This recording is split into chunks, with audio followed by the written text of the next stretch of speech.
各位聽眾，你哋好，今日再做細嫂大話定騙情呃錢之路第5集啦。研究個目的就係小心騙局，慎防被呃晒啲錢，尤其呢個情騙啊。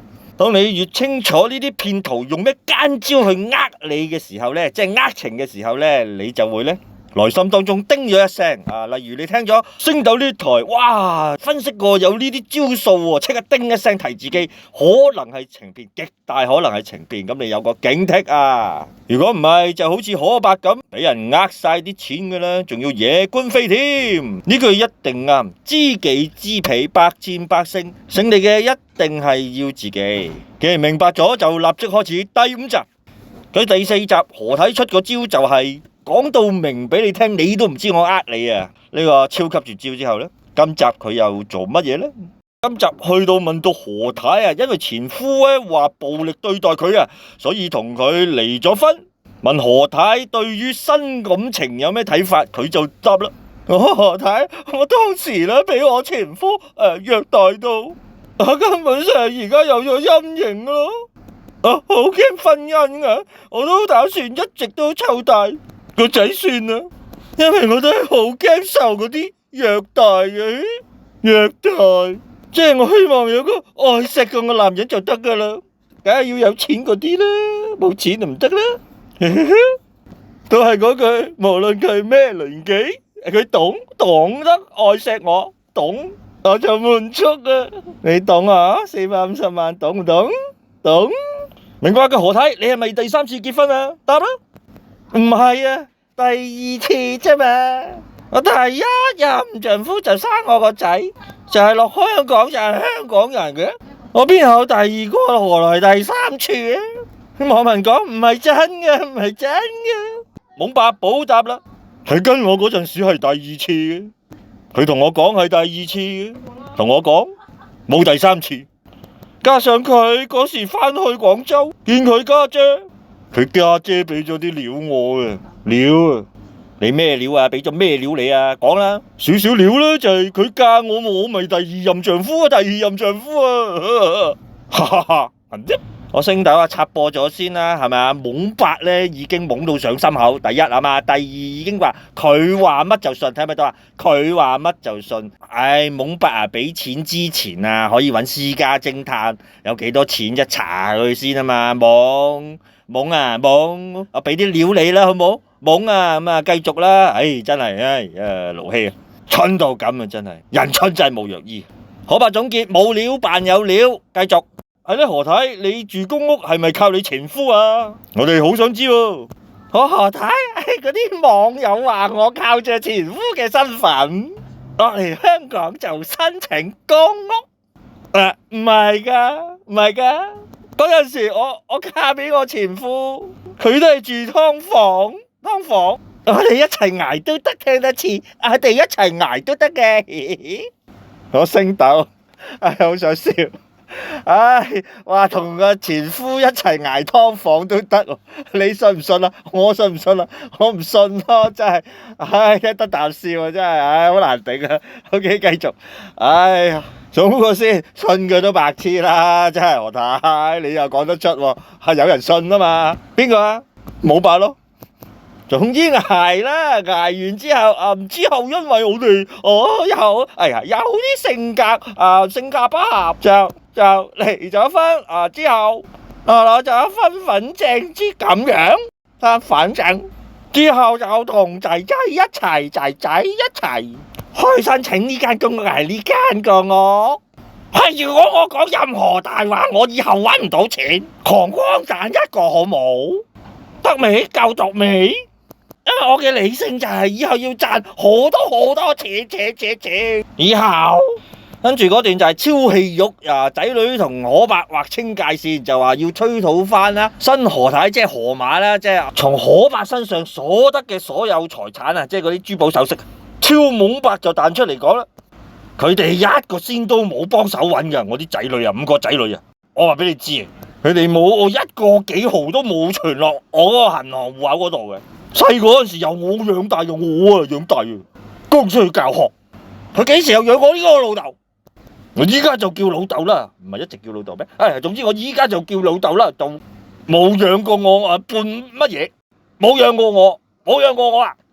嗰啲係我獨生一個噶，係我一個賺嗰啲錢嚟噶，佢哋一個都冇入一個先落去。我何太向我追討啊？向我追討我收我老公嗰啲結婚禮物，向我追討係咪？可以追討我咩？我哋結婚收禮物，佢有咩資格去追討我嘅呢？有咩資格？5個仔女一致反對佢再娶，呢個肯白再娶，再娶就話咩唔理佢，唔養佢咁樣，懵白大叫，我使乜佢養啫？佢哋養啫？佢係有權可以選擇佢自己，唔知佢自己嘅生活係自由啊嘛，唔知啲錢係我搵，點使我個事啊？我懵白啊嘛，哈哈哈！都講翻個龍鳳鈪，佢賣咗我先生賣咗個龍鳳鈪，之前送俾我嗰個，賣咗7萬幾蚊，蝕咗2萬幾蚊，我梗係支持佢噶，支持佢啊！就算佢瞓街，我都幫佢一齊，同埋佢一齊瞓街噶。係啊，我一定係力撐佢噶，力撐佢。我到呢刻唔撐佢，我都唔係人啦，係咪啊？我升頭忍咗好耐，佢到呢刻都唔撐佢，都唔係人。哇！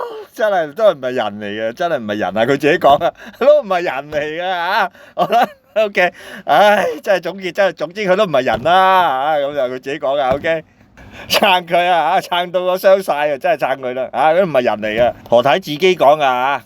最後精彩咧就係話佢想攞翻450萬，就俾仔女謀咗450萬咁樣攞走咗。跟住佢2隻嘢就講啦，咁可白先？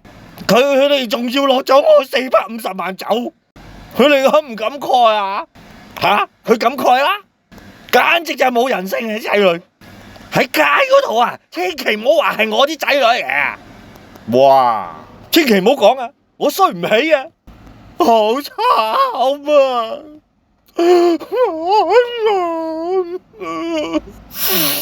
唔好喊，唔好喊，唔好喊，唔好喊，唔好理咁多，要撐一齊撐，我哋直撐落去，等嗰啲人出邊踩我哋嗰啲人，咪睇得到咯。你做好嗰件事俾人睇咯，我就算咩我都要直撐落去。你呢度咁大個真係困難，出邊嗰啲網友嗰啲仔女做錯咗都仲去攻擊我哋，佢真係好衰人，理解嘅，佢攻擊冇用啊！佢真係好需要人理解，同埋支持嘅。你咁樣嚟攻擊我哋啊！我相信我哋一定會撐過嘅。OK， 今集就去到呢度先。睇完今集就可以睇到何太最後嘅絕招，超級絕招係乜嘢啊？喊，河馬淚，河馬流淚，河馬喊，跟住可白點啊？幫佢抹眼淚，抹眼淚。呢招超級絕招個好處就係乜嘢？牢牢咁抓住可白嘅心，所有男人嘅心。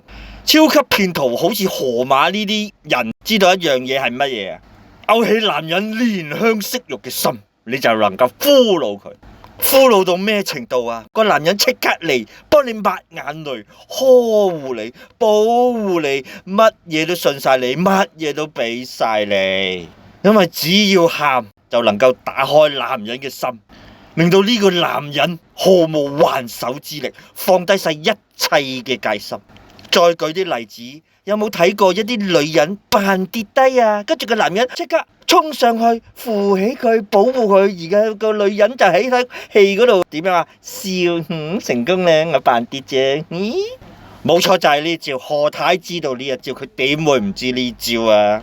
總之煲湯水留住你個胃，然之後唔介意你年齡同你結婚，跟住用大話冧招，再用埋講埋答案俾你聽，我呃你佢都係唔信。呢個超級絕招之後，跟住喺適當嘅時候就出埋呢個憐香惜玉喊喊功。最後總結，遇到呢啲超級情騙高手，可伯想走出何太嘅五指山難啊！